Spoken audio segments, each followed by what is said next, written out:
Halo pemirsa, senang sekali saya Clarissa Syafia bisa menemani Anda dalam program Kabar Terkini yang hadir di setiap hari, mulai pagi, siang, hingga malam hari. Selama 30 menit ke depan, tim redaksi kami telah menyiapkan rangkaian ragam berita pilihan, di antaranya politik, peristiwa, ekonomi, sosial budaya, hingga kuliner. Berikut ini informasinya untuk Anda. Berita pertama datang dari Sleman, Yogyakarta. Pemirsa, saat Tahun Baru Islam, Muhammadiyah resmi meluncurkan kalender Hijriyah Global Tunggal atau KHGT. Kalender ini menerapkan prinsip satu hari satu tanggal untuk seluruh wilayah bumi, dengan mengacu pada satu zona waktu. Dengan kalender ini diharapkan menjadi jawaban atas perbedaan dalam menetapkan hari besar keagamaan, seperti awal Ramadan dan Idul Fitri.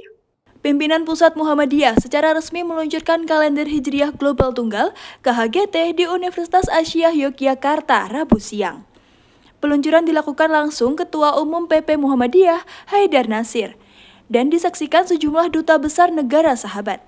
Kalender Hijriyah Global Tunggal diluncurkan bertepatan dengan jelang datangnya Tahun Baru Islam 1447 Hijriah pada Jumat lusa. Peluncuran kalender ini dilakukan sebagai upaya mewujudkan keseragaman penanggalan Islam di seluruh dunia. Kalender ini menerapkan prinsip satu hari satu tanggal untuk seluruh wilayah bumi, dengan mengacu pada satu zona waktu. Melalui penerapan KHGT, diharapkan tidak ada lagi perbedaan penetapan hari besar keagamaan seperti awal Ramadan dan Idul Fitri.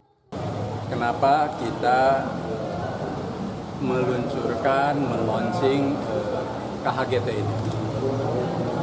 Satu, bahwa KHGT yang berbasis pada antara lain satu hari, satu tanggal yang sama untuk seluruh dunia, seperti juga kalender wilayah, kemudian juga berdasar pada hisab. Kalender yang diluncurkan Muhammadiyah ini diklaim bisa untuk menetapkan hari dan tanggal hingga 100 tahun ke depan. Tim Kabar Terkini, Sleman, Yogyakarta melaporkan. Pemirsa, setiap tahun menjelang 1 Muharram atau 1 Suro, warga Desa Karungan, Pasar Bahula Pelupuh, Sragen, Jawa Tengah menggelar tradisi obor sewu. Lebih dari 1.000 obor dinyalakan, diarak menerangi jalanan desa sejauh ratusan meter. Beginilah suasana malam 1 Suro di Desa Karungan, Kecamatan Pelupuh, Kabupaten Sragen. Ribuan obor menyala menandai pergantian tahun dalam kalender Hijriyah sekaligus sebagai simbol penyatuan warga dalam menjaga tradisi dan warisan budaya.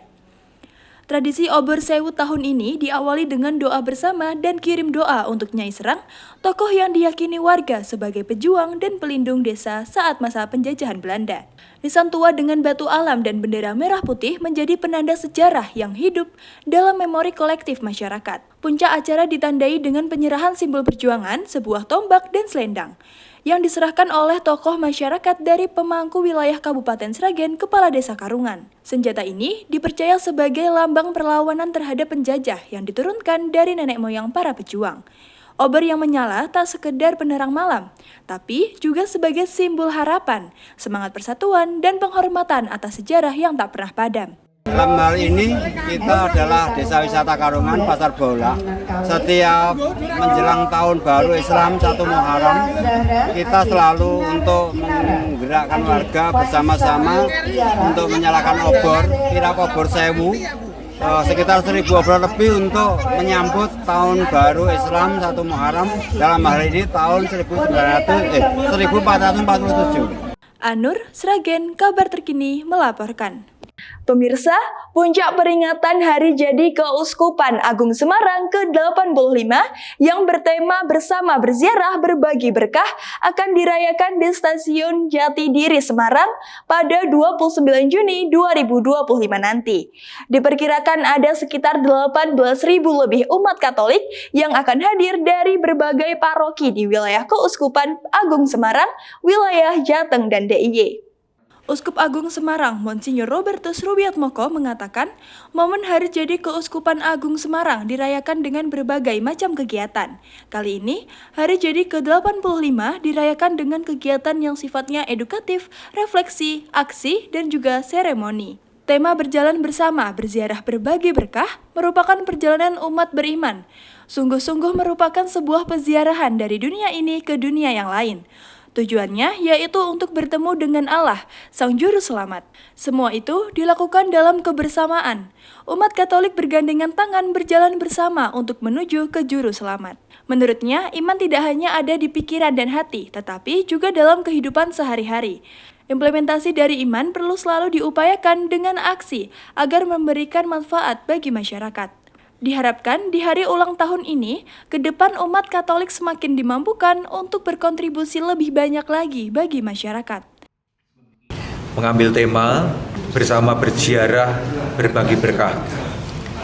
Ini semua mengungkapkan bahwa perjalanan umat beriman itu sungguh-sungguh merupakan sebuah perjalanan dari dunia ini ke dunia yang lain, yaitu untuk bertemu dengan Allah, Sang Juru Selamat kita. Dan itu semua dilakukan dalam kebersamaan, di mana kita bergandengan tangan untuk berjalan bersama menuju ke sana. Dan itu semua dilakukan secara konkret dengan berbagi berkah.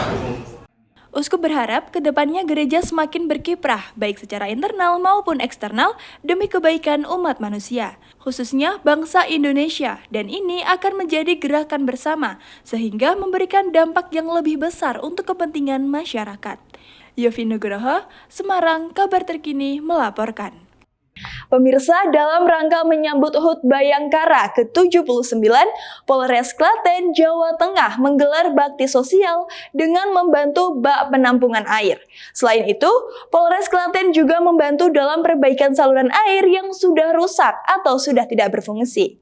Jajaran Kepolisian Polres Klaten, Jawa Tengah dalam rangka menyambut HUT Bayangkara ke-79 menyalurkan bantuan berupa bak penampungan air di Desa Kebonharjo, Kecamatan Pulanharjo, Kabupaten Klaten, Jawa Tengah. Kapolres Klaten, AKP Nur Cahyo menjelaskan, penyaluran ini dilakukan agar dapat meringankan beban warga masyarakat setempat untuk mendapatkan suplai air bersih. Bak penampungan yang berkapasitas 5.000 liter ini ditempatkan di Pamsimas desa setempat.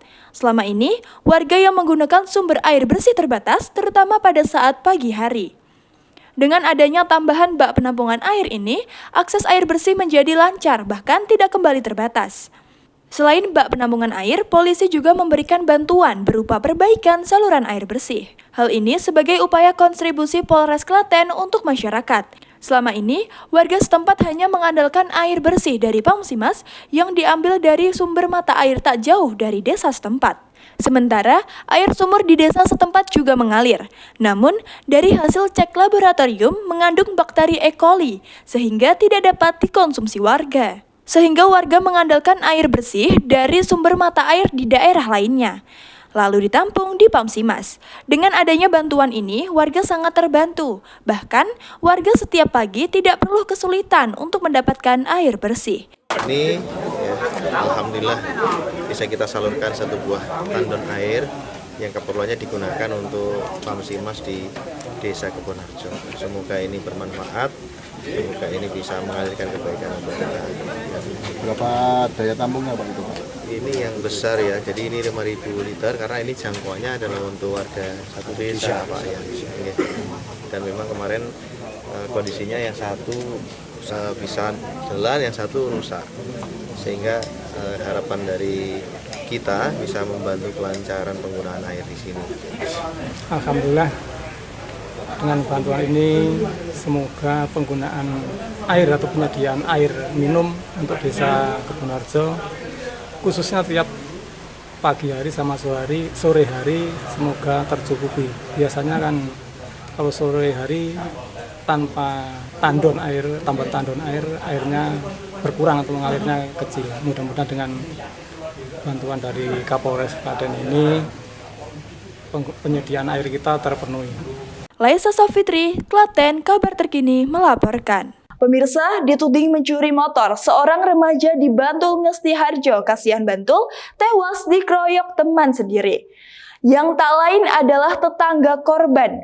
Aksi pengeroyokan itu sempat direkam oleh salah satu pelaku. Polisi akhirnya mengamankan 4 pelaku pengeroyokan usai keluarga korban mengadukan peristiwa tersebut kepada polisi. 4 pemuda di Bantul, Yogyakarta terpaksa diamankan polisi usai terbukti telah melakukan tindak kekerasan secara bersama-sama yang mengakibatkan hilangnya nyawa.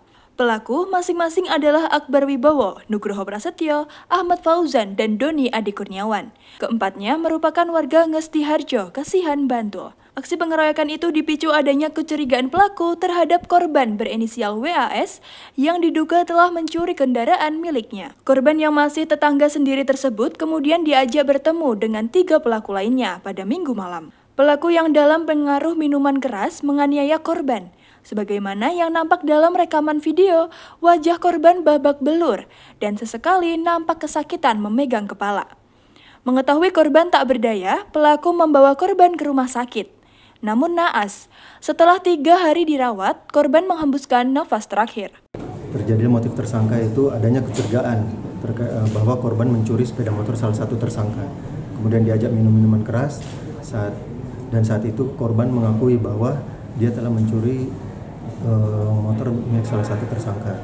Nah, setelah itu korban dipukuli hingga akhirnya tidak sadarkan diri, kemudian dibawa ke rumah sakit. 3 hari setelah dirawat di rumah sakit, kemudian korban meninggal dunia. Tapi jenengan kenal sama korban? Kenal. Oh, kenal. Ya, teman main? Iya, tetangga. Oh, tetangga. Ditanya dulu, dia mengakui baru dikeroyok gitu, Pak. Itu dikeroyoknya berapa lama itu? Sekitar 15 menit. Sampai nggak sadarkan diri? Nggak sampai pingsan terus sudah langsung dibawa ke rumah sakit Rudi. Tapi nyangka kalau korban ternyata nggak nyangka, Pak. Polisi berhasil mengamankan keempat pelaku pada Rabu di rumah masing-masing berdasarkan laporan dari keluarga korban. Guna mempertanggungjawabkan perbuatannya, keempat pelaku akan diganjar hukuman 12 tahun penjara. Joko Pramono, Bantul, Kabar Terkini melaporkan. Pemirsa, sekolah TK hingga perguruan tinggi adalah lembaga pendidikan yang sudah biasa kita dengar. Namun, sekolah lanjut usia atau sekolah lansia mungkin jarang kita dengar. Padahal, kedudukan sekolah lansia memiliki peran penting dalam mencetak generasi tua yang sehat, gembira, tangguh, dan mandiri. Seperti sekolah lansia Surya Setaman yang ada di Desa Menayu, Kecamatan Muntilan, Kabupaten Magelang, Jawa Tengah. Sekolah ini berdiri di bawah naungan pimpinan Ranting Muhammadiyah Desa Menayu. Memiliki 30 siswa lansia, usia rata-rata siswa 60 hingga 80 tahun. Masuk kelas seminggu sekali setiap hari Rabu, pukul 8 hingga 11 siang. Materi yang diberikan di sekolah lansia ini mulai dari ilmu kesehatan, keterampilan sosial, ilmu gizi, psikologi masa tua, penguatan agama, olahraga, bermain, dan bernyanyi. Di sekolah lansia tidak hanya melakukan belajar mengajar, tetapi ada juga permainan untuk membangun kebahagiaan para lansia. Tujuan untuk memfasilitasi para lansia menjadi lansia yang sehat, mandiri, dan bahagia. Jadi ini model yang berbeda dengan panti Werda atau panti jompo begitu yang mereka diasramakan, dilayani, yang kemudian itu justru mendapat kritik dari para ahli, melahirkan lansia yang tergantung. Setiap pertemuan, para siswa lansia ini diberi 2 materi pelajaran. Para guru di sekolah lansia adalah praktisi di bidangnya. Proses belajar mengajar dilakukan secara santai dan menggembirakan. Kesan selama 2 kali mengikuti pelatihan atau sekolah lansia ini. Yang pertama, kami sangat bahagia sekali dipertemukan oleh rekan-rekan lama yang ketika muda bersatu. Yang kedua, di dalam pertemuan ini kami sangat bahagia menjadi semangat, manfaat, dan tegar di dalam menghadapi problem yang dihadapi. Insya Allah ilmu-ilmu yang akan kami terima benar-benar bagus. Dengan bergabung di sekolah lansia, para lansia memiliki wadah untuk bertemu dengan orang-orang sebaya, bertukar informasi, berbagi pengalaman, dan meningkatkan jaringan sosial. Hal ini dapat membantu para lansia untuk tetap aktif dan terlibat dalam kegiatan sosial sehingga dapat terhindar dari rasa kesepian. Nurul Abadi, Magelang, Kabar Terkini melaporkan. Pemirsa, sekitar 135 penari Sanggar Greget hibur masyarakat Semarang di Museum Ronggo Warsito dengan menampilkan tema tentang binatang. Pertunjukan ini sekaligus untuk memupuk mental penari cilik tampil di muka umum. Berikut ini informasinya untuk Anda. 135 penari ini berasal dari Sanggar Greget Semarang yang membawakan tari tradisional bertema tentang binatang. Gelaran bertajuk Greget Festival Tari ke-65 ini lebih banyak menampilkan para penari cilik. Pengasuh sekaligus pendiri Sanggar Greget Semarang, Yoyuk Bambang Priyambodo, menegaskan tujuan tema binatang agar anak-anak mencintai lingkungan termasuk binatang. Sejumlah tari yang akan ditampilkan seperti tari keong, tari bebek, tari kancil, tari kumbang, dan tari lainnya bertema binatang. Kita hari ini temanya adalah tentang hewan. Mas, tujuannya apa, Mak? Tujuannya apa? Tujuannya memang kita satu ya, karena memang ini adalah program dari Sanggar Greget untuk melestarikan budaya, memberikan ruang kepada anak-anak yang perjalanan waktu yang panjang. Yang kedua memang kita membuat ruang ya, ruang-ruang apresiasi di Jawa Tengah, utamanya di Kota Semarang, biar ada apresiasi ruang untuk anak-anak kecil ya. Terus berikutnya kita juga anak-anak ini biar belajar dengan lingkungan ya, terutama dengan hewan. Artinya bahwa tidak semua hewan harus dibunuh. Jadi hewan itu bisa untuk berteman, untuk bercengkrama, dan tentu sebagai sumber inspirasi dari penggarapan tari ini. Sementara Ketua Biro Pendidikan Sanggar Tari Greget, Sanggita Anjali, mengatakan tema hewan salah satu bagian kurikulum pendidikan seni tari di Sanggar Greget. Pihaknya ingin anak-anak dapat mengembangkan kreativitas dan imajinasi mereka melalui tema hewan. Sanggar Tari Greget terus berusaha mengembangkan program dan kegiatan yang dapat meningkatkan apresiasi seni dan budaya di Jawa Tengah dan terus menggali potensi anak-anak. Selain cinta lingkungan, tampilan tarian ini untuk memupuk mental penari cilik dalam menunjukkan keahlian tariannya di depan umum. Yaitu upayanya kami terus menggali potensi-potensi anak-anak dan mencari bagaimana agar seni tari di Sanggar Greget khususnya bisa berkembang terus. Jadi mencari metode-metode baru, bagaimana meng-create atau membuat karya-karya baru lagi agar masyarakat di Kota Semarang juga akan melek seni budaya, jadi tidak berhenti di situ aja. Pihak museum sendiri membuka pintu lebar bagi masyarakat kreatif yang ingin menggunakan tempat untuk tampilan seni budaya. Nah, sebagai wadah pengembang edukator kita memfasilitasi seluas-luasnya untuk seluruh komunitas budaya termasuk Greget Tari. Aksi para penari cilik di atas panggung mendapatkan sambutan hangat masyarakat Semarang yang hadir menyaksikan pertunjukan mereka. Bahkan, banyak yang mengabadikan momen tersebut di ponsel penonton. Yofi Nugroho, Semarang, Kabar Terkini melaporkan. Informasi dari Semarang, Jawa Tengah ini menutup perjumpaan kita dalam program Kabar Terkini. Saksikan selalu informasi terkini dan terpercaya yang hadir setiap hari dari pagi, siang, hingga malam. Saya Clarissa Syafia dan tim redaksi yang bertugas mengucapkan terima kasih atas perhatiannya. Sampai jumpa dan tetap semangat!